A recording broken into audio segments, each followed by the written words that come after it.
მოგესალმებით. ამ ვიდეოში მინდა ცოტა უფრო დეტალურად რაუძო ბიჭო. მოგესალმებით. ამ ვიდეოში მინდა რომ ვისაუბრო იმ კანონზე, რომელიც მიღებას აპირებენ და რომელიც ჩვენს ავტომოყვარულებისთვის და ძალიან ბევრი ადამიანისთვის მიუღებელია რა. მინიმუმ მიუღებელია.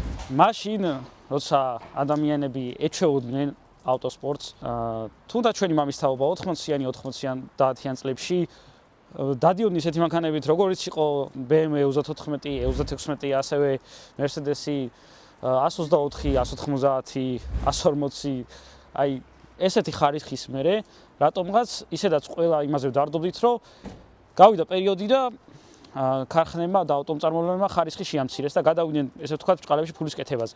მაგრამ გამოუშვეს ესეთი მანქანები, რომლებიც ისევ ახალთაობასაც მოგწონდა. მიუხედავად იმისა, რომ მე თვითონაც ძველი მანქანები უფრო მომწონს, სიტყვაზე E34 M5, Mercedes-ის თუ იცით, Mercedes-ის E60, რასაც ქვია, BMW-ის E60 არ არის საუბარი. ეს მოდელები და ბევრი სხვა. ნუ მაინც ახალი მანქანებიც ასე თუ ისე მოგწონდა, გვიყვარდა, თუნდაც E46 M3, თუნდაც ლეგენდა, ჩემთვის ლეგენდა პირადად, უკვე ამ შემთხვევაში BMW-ის E60, V10 და ბევრი სხვა მანქანა. ჩვენ ვწუწუნებთ იმაზე, რომ ქარხანამ დაწია ხარისხი და გადასულიყვნენ, ესე ვთქვათ, ფულის კეთებაზე. მაგრამ რატომღაც მოგვიწია ესე, რომ ნუ ბევრმა სხვა ქვეყანამ აკრძალა, მაგრამ საქართველოშიც აგვიკრძალეს 2013 წელს ქვემოთ მანქანის ჩამოყვანა. რამაც გამოიწვია ის, რომ ვეღარ ჩამოყვავდა E60-ის M5, ვეღარ ჩამოყვავდა E39-ის M5 და ბევრი სხვა მანქანა. თუ არ იყო ეს მანქანები 40 წლის ზევით. ან ჩამოყვავდა ვამბაჟებს და უბრალოდ ვერ დავდივართ.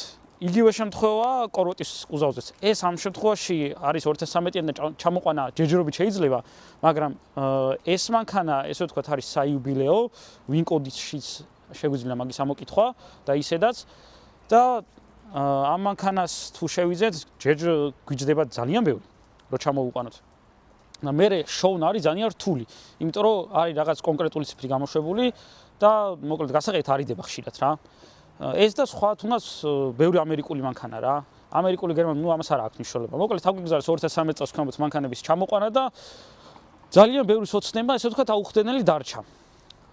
თუ გვინდა დაუცნების ახდენა, უნდა გვეყიდა საქართველოში მანქანა და უნდა გადაგვეხადა რა ზღირდა იმაზე ბევრად მეტი.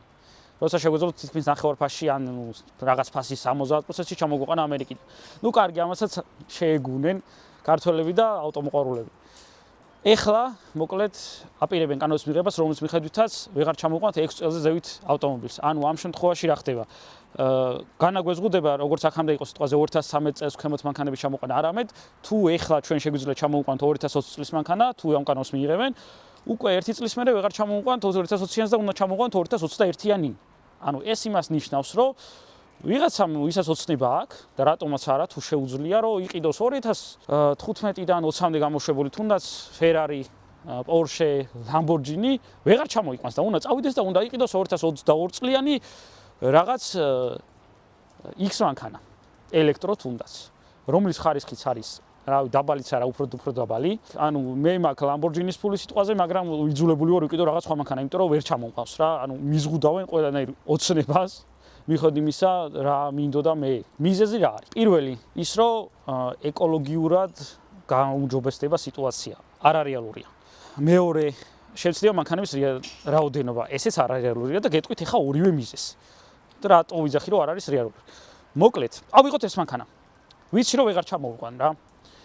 მომივიდა რაღაც კონკრეტული ღმერთთან დაგიფაროს, მაგრამ ავარია, მოკლედ ესე რომ ვთქვათ, ავტოსაგზაო შემთხვევა. ეს ნებისმიერ სხვა მანქანა ავიღოთ თუნდაც F30-ები, რაც ძალიან ხშირია ეხლა, ისაც გაიყიდებ ყოველ მეორე F30 დადის. მანქანას, ვისაც ჩამოყალილი ყავს კონკრეტ F30 და იცის რომ ვეღარ ჩამოიყვანს, გადაიხადა რაღაც კონკრეტული ფასი. ავიღოთ $10,000. ჩამოიყვანა მანქანა, მოვიდა ავტოსაგზაო შემთხვევა და აქ ორი ვარიანტი. ან უნდა წავიდეს და უნდა ჩააბაროს დაშლილებში, კონკრეტულ ფასში და იცის რომ წააგებს მანქანის ფასზე ნახევარზე მეც, უნდა ჩააბაროს ალბათ $3,000. ან მეორე ვარიანტია, იცის რომ ვეღარ ჩამოიყვანს და უნდა წავიდეს და ეს მანქანა გააკეთოს. მიდის ხელოსანთან, მოვაჭრის მანქანას რაღაც კონკრეტულ დეტალს, მიაკერებს და ივლის გადაკერებული მანქანით, რაც არ არის უსაფრთხო. კაი, ეს ცოტა შორეული პერსპექტივაა, ეხლა განვიხილოთ ის ამბავი, აი ეხლა ეს კანონი თუ იქნება მიღებული, რა მოხდება? აი ძალიან მარტივ სქემას გეტყვით რა. პირველი, შემცირდება კლიენტები, ანუ გულისხმობ ჩამოყვან კომპანიებს, შეუმცირდებათ ადამიანები, ვისაც სჭირდება რაღაც კონკრეტული მოდელის ჩამოყვანა, იმიტომ რომ 2020 წლის ზევით მანქანის ჩამოყვანილთა რაოდენობა საქართველოში ძალიან ცოტაა რა და ვისაც ჩამოყავს კიდე არაქართველებს გულისხმობ ამ შემთხვევაში ვისაც რეექსპორტზე გაყავთ ისინი საერთოდ არ განიხილოთ ამ საუბარში იმიტომ რომ მაგ ადამიანებს თავის კოდებიც აქვთ თავისი კომპანიები თავისი ხელოსნები მოკლედ ყველაფერი აქვს თავისი ეგენი არ განიხილოთ ამ საუბარში მოკლედ შემცირდება კლიენტების რაოდენობა რაც გამოიწვევს იმას რომ ამ კომპანიაში მომუშავე ადამიანებს შეუმცირდებათ რა თქმა უნდა შემოსავალიც ამ კომპანიებს აღარ ექნებათ იმის შესაძლებლობა რომ ამდენ ადამიანს მიხედონ გულისხმობს რომ თუნდაც ხელფასი გადაუხადონ რაც გამოიწვევს იმას რომ რა თქმა უნდა დაითხოვონ სამსახურიდან და უნდა შეამცირონ ადამიანების რაოდენობა მანქანების რაოდენობა როცა შემცირდება და ვეღარ ჩამოიყვანენ რა თქმა უნდა ფოთის სპორტიდან მომავალი ევაკუატორები რომელსაც უმეტესი მანქანა მოყავდათ რუსთავში ან თბილისში მანქანები აღარ იქნება შესაბამისად ევაკუატორების მუშაობაც შემცირდება უკვე თბილისში ჩამოსული მანქანები რა თქმა უნდა მიდიოდა ხელოსნებთან როგორც იყო ჟესტიანჩი მალიარი ელექტრიკი ძირითადად ეს პრობლემები აქვს ხოლმე იქიდან ჩამოყვანილ მანქანებს ან ვიზუალურად ჭირს რამე ან ელექტროობა რა მნიშვნელობა აქვს ამ სიტუაციაში მოკლედ ხელოსნებსაც ჟესტიანჩიკსაც მალიარსაც ძრავის ხელოსანსაც ელექტრიკსაც რა თქმა უნდა შეუმცირდებათ კლიენტების რაოდენობა ანუ ეს თუნდაც ის რამოდენიმე მომუშავე პერსონალი უკვე ძალიან ბევრს ნიშნავს და ძალიან დიდ დარტყმას მიაყენებს როგორც ესე უბრალოდ ჩვეულებრივ ადამიანებს, იმიტომ რომ ძალიან მარტივია რა. როდესაც დილერს აღარ ეყოლება ადამიანი, ვინც მანქანებს ხშირად ჩამოყავდა ესე რომ ვთქვათ რა. ვეღარ ჩამოყავს კონკრეტულ ადამიანს, როცა მივა სხვა ადამიანი მანქანის ჩამოსაყვანად იძულებული იქნება იმას უთხრას მეტი, ანუ აქამდე თუ რაღაც კონკრეტულ სამხასევნოს სიტყვაზე ერთ მანქანას ეუნებოდა $300, შემდეგ უნდა უთხრას $500. ანუ იმ ადამიანსაც ვისაც შეუძლია რომ ჩამოიყვანოს, რა თქმა უნდა გაუძვირდა. შემდეგ უკვე ევაკუატორი სიტყვაზე თუ ჯდებოდა ერთი მანქანა ჩამოყვანა ფოთიდან $300, შემდეგ ეღირება $500. როცა მიხვალთ თქვენი ელექტრიკთან ან ჟესტიანჩთან ან მალიართან, ნაჭერის შეღებაზე თუ გეუბნეოდნენ სიტყვაზე $250, გეტყვიან $500, $600. არა მარტო ჩამოყვანილ მანქანაზე, ნებისმიერ სხვა მანქანაზეც რა.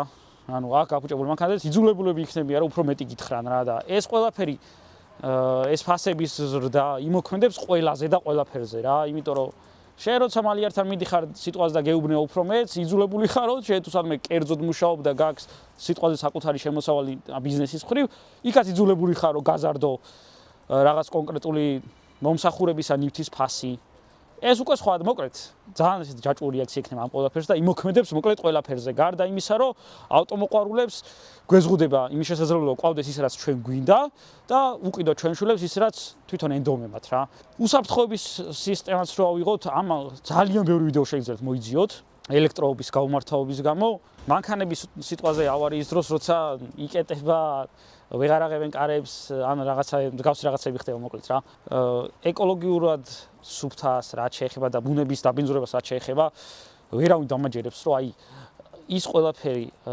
რაც ჭირდება ელემენტს დასამზადებლად მოპოვება შემდეგ ეს ელემენტი თუ ფუჭდება ისე რომ აღარ ღირს ესე ვთქვათ გადამუშავებად და მეურეულად გამოყენებად რასაც უშვებიან ამ ელემენტებს შეგიძლიათ ეგას თქვენც მოიძიოთ ვერავინ დამაჯერებს რომ ეს ყველაფერი ბევრად ეკოლოგიურად სუფთაა ვიდრე სიტყვაზე 2016 წლიანი 17 წლიანი მანქანის გამონაბოლქვი რა ანუ რომელი უფრო მეტად აბინძურებს მაგას აი ვერავინ ვერ ეკეტყვის რომ რადგან ელექტროა უფრო ბევრად კარგია რა და ამასთანავე აი ჩინურ მანქანებზე როცა საუბარი რა ვინც გეუბნევათ რომ კარგია 2025 წლიანი მანქანაზე რომ გეუბნევია რომ აუ კარგია და იდეალურია აი პირდაპირ გეუბნევით რომ გატყუებენ იმიტომ რომ მანქანამ თუ არ გაიარა რაღაც კონკრეტული კილომეტრები თუ არ გამოცადე რაღაც დეტალებში თუ ვერ ნახე რა რესურსები აქვს ამ მანქანის კონკრეტულ ნაწილებს ვერავინ ვერ გეტყვის რომ კარგია რა იმიტომ რომ 10000 და 20000 და 50000 როცა აქვს მანქანას გარბენი კი რა თქმა უნდა კარგია მაგრამ აი 150 200 როცა ცდება უკვე გარბენი მერე რა ხდება